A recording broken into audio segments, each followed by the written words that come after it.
Mount Xin-xi towers over a sea of cherry blossoms, and the many cities of its children who live in its shadow, the steadfast Xin-xi. Around its slopes and those of its siblings, they forged an empire, shielded from harsh winds and even harsher rivals. The Xin-xi are often seen as quiet traditionalists, reserved, spiritual, and disciplined, not unlike the Aimo. But beneath that calm exterior is a uniquely deep well of curiosity and resilience. While other tribes might scoff at their mountain-bound ways, few underestimate what the Xin-xi have achieved with them. Any tribe can scale a peak, but the Xin-xi can march an army up one, and supply it, and fortify it, and hold it for generations. Mastering mountain warfare wasn't born of conquest, but of curiosity. No one had ever reached the top of Mount Xin-xi, and generations of adventurers made it their mission. They failed, regrouped, and climbed again. And in doing so, the Xin-xi found not just a summit, but an identity. What sits atop Mount Xin-xi? To their surprise, the earliest climbers discovered the presence of the mystical chitty spirit, a solemn guardian of the mountain, and now the empire itself. From this being flows the blessings the Xin-xi rely on to uphold their traditions. Only with its favor can a Polytopian hold the blossoms of the chitty tree without them wilting instantly. But we'll talk more about those blossoms later. Today, their entire way of life has grown around the pursuit of reaching the highest of heights. Climbing is ritual. Endurance is strength.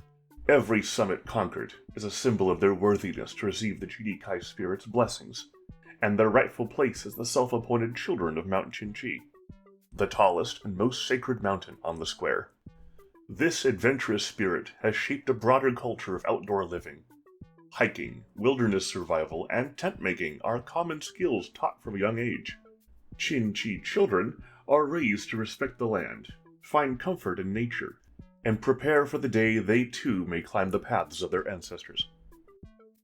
That resilience is the bedrock of their culture, as it is an honor to uphold the ways of those who came before.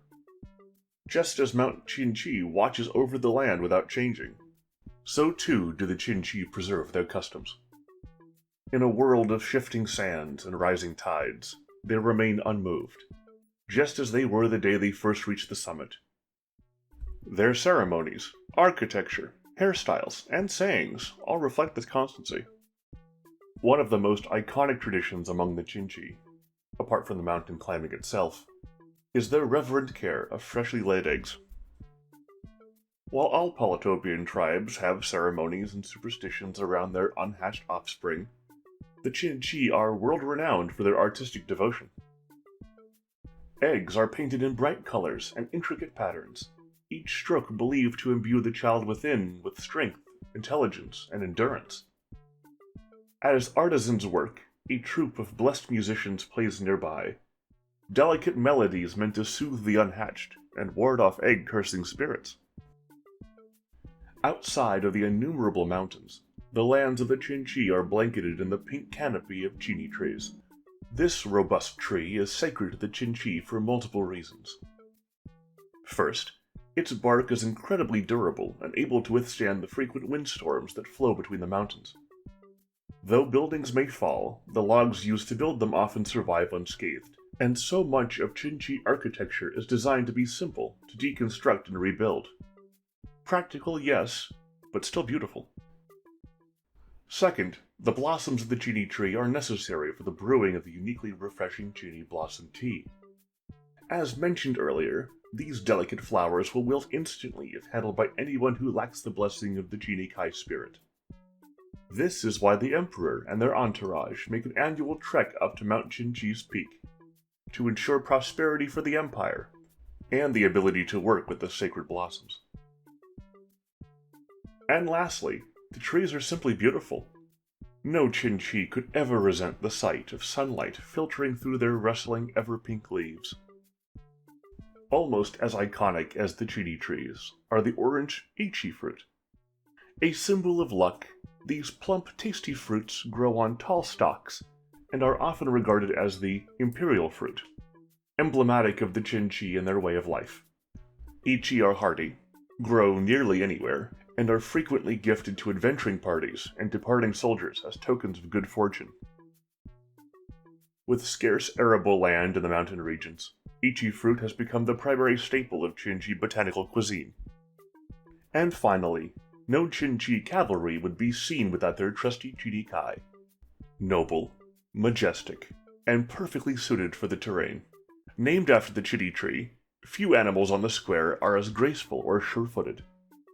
While perhaps unremarkable at a glance, this loyal equine is essential to the Xin-xi way of life. Without them, the empire would falter, and the blossoms would wither, for it is on their backs that the empire climbs. Living shadows, harbingers of death. The Shapo silently eliminate the foes of the Xin-xi Empire without warning or mercy. Few believe they exist, and fewer still live to speak of them. Serving as the Emperor's personal army, the Shapo are a secretive legion of assassins, saboteurs, soldiers, and sailors who live and die for the glory of the Empire. From the moment they hatch, their lives are shaped by discipline and obedience. They are trained in stealth and warfare, stripped of names, faces, and individual will. They know no purpose but the one assigned to them. And when they fulfill that purpose, they're quietly removed. Such is the reward for a lifetime of silent service. While their methods remain hidden, their strongholds do not.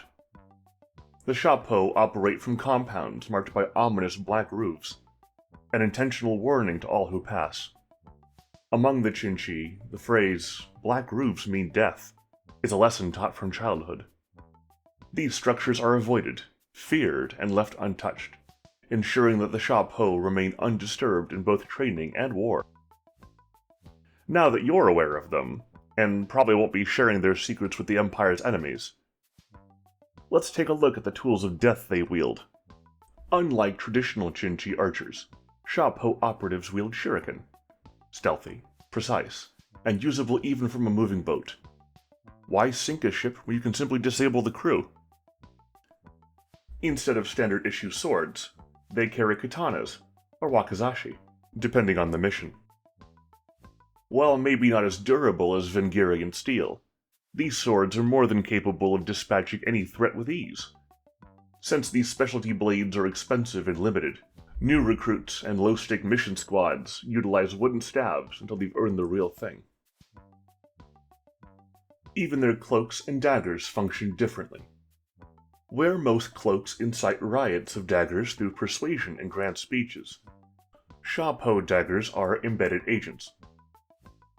Sleeper cells lying in wait until a single message from a cloak triggers the strike. If locals want to join the chaos, so be it, but the Shapo don't wait for permission. And that's the story of the Xin-xi, a tribe of resilience, tradition, secrecy, and mountains. May your endurance never falter, your traditions stay safe, and your mountains always be climbable.